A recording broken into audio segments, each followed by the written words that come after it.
I didn't feel like coming on camera today. I'm really, really kind of worn out. So I'm sharing a find that I got from an old ballet teacher. It's an old photograph, probably, uh, around the 1900 of Anna Pavlova. And so I'm just going to film that because I'm really, like I said, just really worn right now. And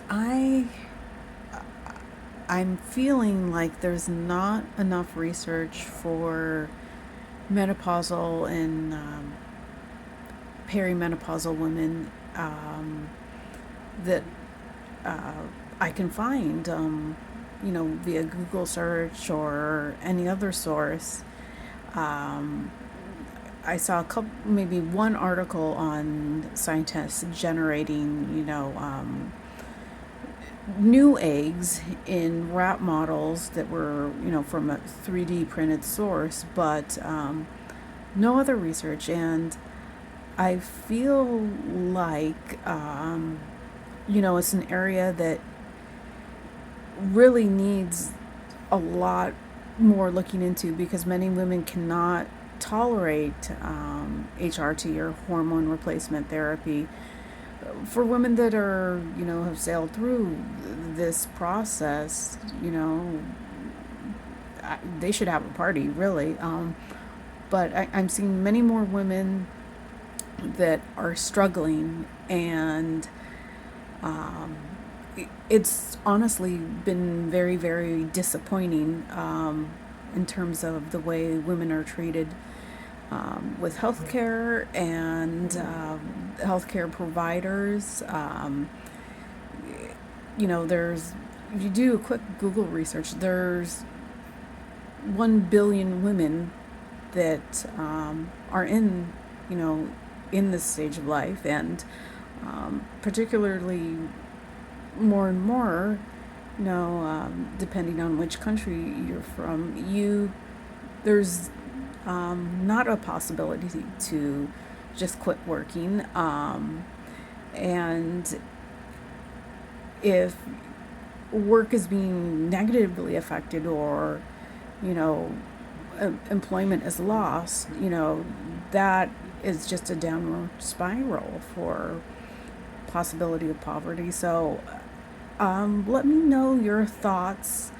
Uh, I'll try and put some links below to this video in terms of like the few things that I have found. And you know, it's not just like the regular things like that people say hot flashes, this or that. There's a lot more symptoms than most people realize, and there's, direct links between cardiovascular disease, heart attacks with women, simply because estrogen does provide some protection um, against heart attacks. And, what we also know is that the number one killer in the United States is heart disease. So just let me know your thoughts.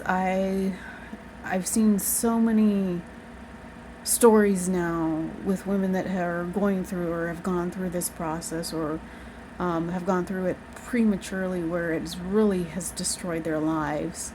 And also just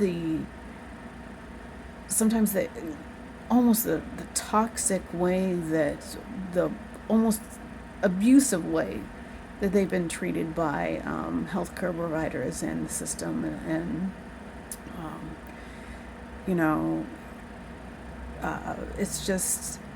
it's really horrible. And I'm surprised that women are not pushing to get, this next level of research, or maybe they are.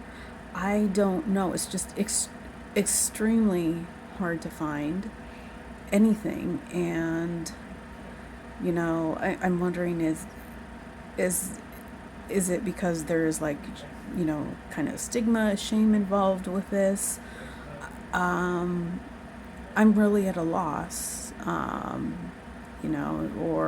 also maybe it's just part of, ageism too. So, yeah, let me know your thoughts. And for those of you that haven't had a hard time, throw yourselves a party.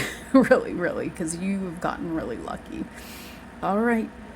Take care.